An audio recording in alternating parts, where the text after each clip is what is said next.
तो क्या अगर को मैं तुमसे कहूँ कि Indian cinema is final going to Hollywood, तो क्या तुम मेरी बात पे विश्वास करोगे? इस शॉट को पूरा देखते रहो, हो सकता है मैं तुम्हें कन्विंस कर दूं। पहले तुम मेरे इस सवाल का आंसर दो कि अभी के टाइम पे इंडिया का मोस्ट इंटरनेशनली रिकॉग्नाइज्ड डायरेक्टर कौन है? And I think most of the people will guess S Rajamouli, and absolutely it's the correct answer. Baahubali the beginning और कंक्लूजन बनाने के बाद और स्पेशली RRR बनाने के बाद उन्हें जो ग्लोबल फेम और इंटरनेशनल रिकॉग्निशन मिला, शायद ही हर इंडियन सिनेमा डायरेक्टर का सपना रहा होगा। लेकिन ये बात भी सही है कि उन्होंने खुद कन्फेस किया था हॉलीवुड के एक लेट नाइट शो पे आके कि इन मूवीज को उन्होंने स्पेशली इंडियन ऑडियंस के लिए बनाया था। शायद ये हर इंडियन डायरेक्टर का सपना होगा कि उन्हें भी हॉलीवुड में रिकॉग्निशन मिले, फेम मिले और वो एक हॉलीवुड लेवल की मूवी बनाए। लेकिन ये बात तो हम तुम जैसे ऑडियंस को भी पता है कि it's not that easy as it sound. लेकिन एस राजामौली ने ये जो अपना इंटरनेशनल रिकॉग्निशन कमाया है, उन्हें ये अपने नेक्स्ट प्रोजेक्ट में यूटिलाइज करना चाहते हैं। हाँ, मैं बात कर रहा हूँ एस राजामौली के नेक्स्ट प्रोजेक्ट के बारे में, जिसे वो महेश बाबू के साथ बना रहे हैं। इसका भी टाइटल सेट नहीं किया गया, तो इसे SSMB 29 से बुलाया जा रहा है। ट्रस्ट मी व्हेन आई से दिस, कि इस मूवी को लाइक बहुत ही ग्रैंड स्केल पे बनाया जा रहा है। मैं तुम्हें कुछ पॉइंट्स से इन्फॉर्मेशन बताता हूँ जिससे तुम्हें एक आइडिया लगे कि ये कितने ही बड़े लार्ज स्केल पे बन रही है। पहला और सबसे स्प्रेड आउट इन्फॉर्मेशन जो बहुत दिनों से सर्कुलेट हो रही थी कि इन्हें तलाश थी एक इंटरनेशनली रिकॉग्नाइज्ड बॉलीवुड एक्ट्रेस की, जिसे ये अपनी मूवी में कास्ट करना चाहते फीमेल लीड एक्ट्रेस के तौर पर। गेस व्हाट, उन्होंने किसे कास्ट किया? प्रियंका चोपड़ा को। लाइक डेफिनेटली यार, अगर तुम बात करो हॉलीवुड लेवल की मूवी बनाने की और तुम्हें चाहिए कि internationally recognised face from Bollywood, then of course Priyanka Chopra is the best option. तो महेश बाबू, प्रियंका चोपड़ा और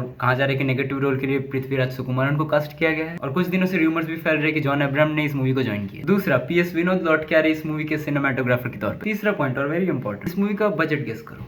100 करोड़, 200 करोड़, 300 करोड़, चलो 500 करोड़, नहीं 1000 करोड़ तक बताया जाता है। नहीं, मैं मजाक नहीं कर रहा, सुनने में लग सकता है, लेकिन ये लाइक अगर सच हुई तो ये बॉलीवुड की सबसे महंगी मूवी होने वाली। मैं फोर्थ पॉइंट, जो थर्ड पॉइंट को और भी क्लैरिफाई कर देता है, वो ये है कि इतने अमाउंट के बजट के लिए तो कोई भी प्रोडक्शन हाउस रेडी हो जाएगा जब उनके सामने एस राजामौली है। लेकिन उन्हें चाहिए कोई इंटरनेशनल डिस्ट्रीब्यूशन पार्टनर जो लाइक इंटरनेशनली उनकी मूवी को डिस्ट्रीब्यूट कर सके। सुनने को मिल रहा है कि डिज्नी आगे बढ़ सकता है इस मूवी के लिए, और डिज्नी ने पहले भी बॉलीवुड मूवीज को प्रोड्यूस किया है। और अगर प्रोडक्शन के सपोर्ट में डिज्नी है तो भाई 1000 करोड़ क्या ही चीज है भाई, थूक के दे देगा। और सामने एस राजामौली। और अगर तुम्हें इन पॉइंट से समझ में आ रहा है कि मैं किस लेवल की स्केल की बात कर रहा हूँ मूवी की, तो I think you are pretty excited ना। वी ऑल नो उनका विजन लाइक बहुत ही बड़ा रहता है और मूवी को आने में भी बहुत टाइम है। 2027 को कुछ निकलेगी, क्योंकि उन्हें मूवी बनाने में टाइम लगता है। You know there is a saying, great things needs time to be made. Movie internationally इतनी फोकस की जा रही है तो you can pretty expect some western actors in it. Like ऐसे पहली बार नहीं हो रहा है कि वेस्टर्न एक्टर्स इंडियन मूवी में काम कर रहे, पहले भी कर चुके हैं, लेकिन इस बार बात थोड़ी अलग है। मूवी शूट होना बस कुछ ही दिन पहले स्टार्ट हुई, तो ज्यादा इन्फॉर्मेशन इसके अभी तक लीक आउट हो तो नहीं रही, लेकिन सुनने में आ रहा है कि मूवी की स्टोरी एक जंगल एडवेंचर रहेगी like Indiana Jones. I am pretty excited about it. एक इंडियन सिनेमा हॉलीवुड के बड़े स्क्रीन पे चल रही है, वो भी हफ्तों तक। लाइक इससे बड़ी बात और हो ही क्या सकती है? Who knows what's next? Academy awards